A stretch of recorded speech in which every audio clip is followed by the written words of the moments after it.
The U.S. Supreme Court is poised to deal a devastating blow to the Voting Rights Act, a cornerstone of American democracy. This decision, if it goes through, will mark the end of an era and raise serious questions about racial justice and equality in our country. The Voting Rights Act of 1965, a landmark legislation, is now facing its final challenge in the form of a case known as Louisiana v. Callais. At the heart of this case is Section 2 of the Act, which empowers the federal government to protect voters from racial gerrymandering, a practice aimed at diluting the political power of black communities. But here's where it gets controversial. A group of individuals identifying themselves as non-African American voters have brought a lawsuit, arguing that enforcing the Voting Rights Act violates their rights under the 14th and 15th Amendments. They claim that maps drawn to ensure racial fairness actually discriminate against non-black individuals, and it seems the Supreme Court is inclined to agree with them. This case is a continuation of a long-standing trend at the Supreme Court under Chief Justice John Roberts. In 2013, the court struck down a key provision of the Act, Section 5, which required certain jurisdictions with a history of racial discrimination to seek federal approval before changing their voting laws. Since then, the court has consistently narrowed the scope of voting rights protections and expanded states' ability to enact potentially discriminatory voting laws. During the oral arguments in Louisiana versus Callais, the court's conservative justices, including Justices Kavanaugh and Alito, suggested that the racial gerrymander could be justified if it were intended as a partisan gerrymander. This interpretation ignores the discriminatory impact of such practices, which has been well established in previous Supreme Court rulings and congressional records.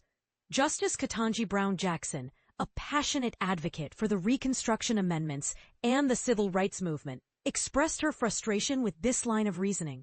She argued that the remedies proposed are inherently tied to race because race is the root of the problem. However, it seemed clear that her colleagues were not receptive to her arguments. The case also reflects the Roberts Court's hostility towards racial justice claims brought by minority groups. The Attorney General of Louisiana, who has switched sides in this case, argued that assuming black voters would vote differently than white voters is an unconstitutional racial stereotype. This argument, which Justice Kagan found exasperating, is part of a broader effort to invert civil rights law and the Reconstruction Amendments, turning these legal traditions into tools that entrench historical hierarchies of race and gender. Chief Justice Roberts has long opposed practices aimed at remedying historical and ongoing racial discrimination. He believes that the law mandates race-blind policies, even when such policies result in racial discrimination against Black Americans.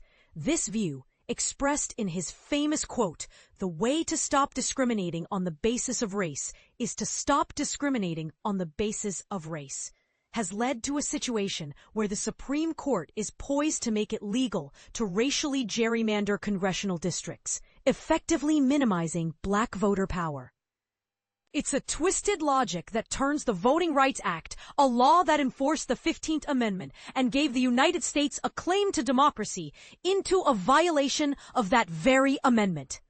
This decision, if it goes through, will be a betrayal of the principles of equality and justice that the civil rights movement fought so hard to achieve. And this is the part most people miss.